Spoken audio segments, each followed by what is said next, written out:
Et salut à tous, c'est Star Wars Lego Team. Aujourd'hui on se retrouve pour une nouvelle review. La review du AAT qui est sorti en 2019 et qui, il faut l'accorder à Lego, a une très jolie ligne. Voilà, moi j'ai trouvé que c'était un set qui était vraiment très joli. L'alliance des bleus se marie plutôt bien avec le gris, voilà, donc on a vraiment un truc dans la lignée de Clone Wars. Et en plus il a pas mal de fonctionnalités, donc ça c'est plutôt intéressant.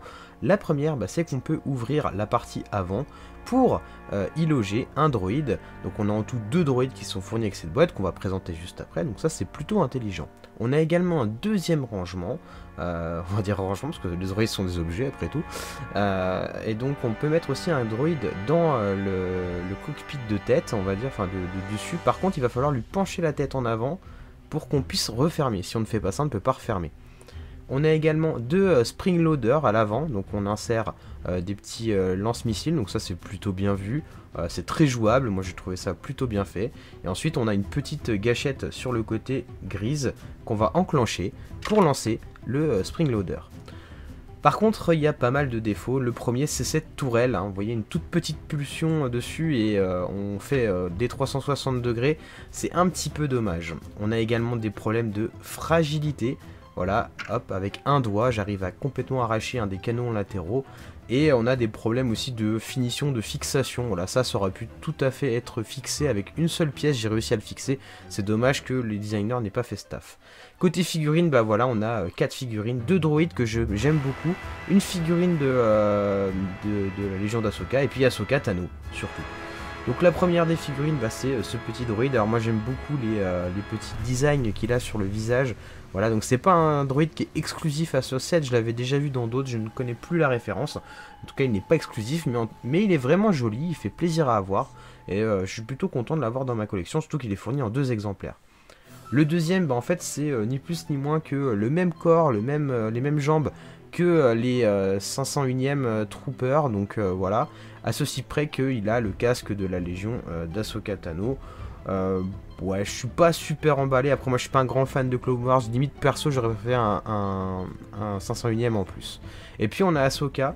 Alors là, ça rend pas super à la caméra, mais en fait, il faut savoir que son corps il est vraiment orange. Alors qu'on avait du Dark Orange pour la Ahsoka de Star Wars Rebels, et j'aurais préféré qu'ils choisissent à nouveau cette couleur. Là, ce côté orange donne un côté irréel à cette figurine, et c'est un petit peu dommage, même si je préfère ces yeux-là que les yeux Clone Wars. Voilà, on a fait le tour de ce set.